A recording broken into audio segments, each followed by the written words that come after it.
Great folks, this is the BlackWeasel, and today is my movie review of Despicable Me 3.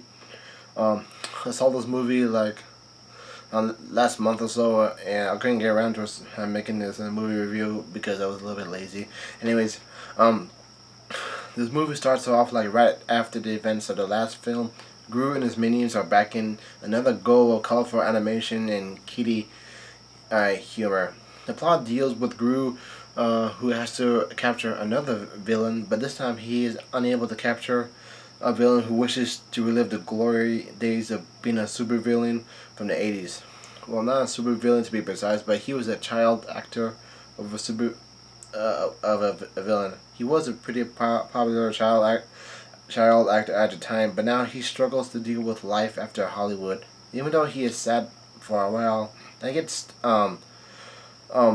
Gru is unable to capture him, so immediately he gets fired by a new head of the security agency that which hires him in the first place.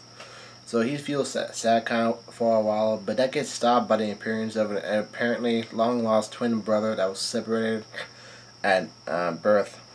Now some of the subplots start to pick up from over there regarding Gru's trip towards Italy, but they get fizzled out in the end because there was not much going on. Now there was some of the humor that was a hit or miss. Like for example, one child, sorry I forgot the name. Gru explains to her that unicorns aren't real, and he makes a funny comment that sometimes life promise you unicorns, but it gives you a goat. It was kind of funny because the goat was missing a horn.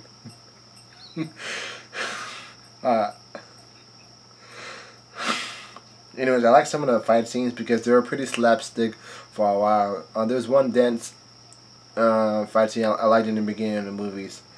I'll give this movie an 8 out of 10 because it's an overall movie that's full of itself to go for another round. Yeah. Anyways, this movie cost about $80 million to make, and it has made $822.7 million at the box office. Going by those numbers, it's safe to say that Despicable Me has established itself as the next cartoonish, zany animated franchise for years to come. The minions appealing to the kiddies is an extra plus.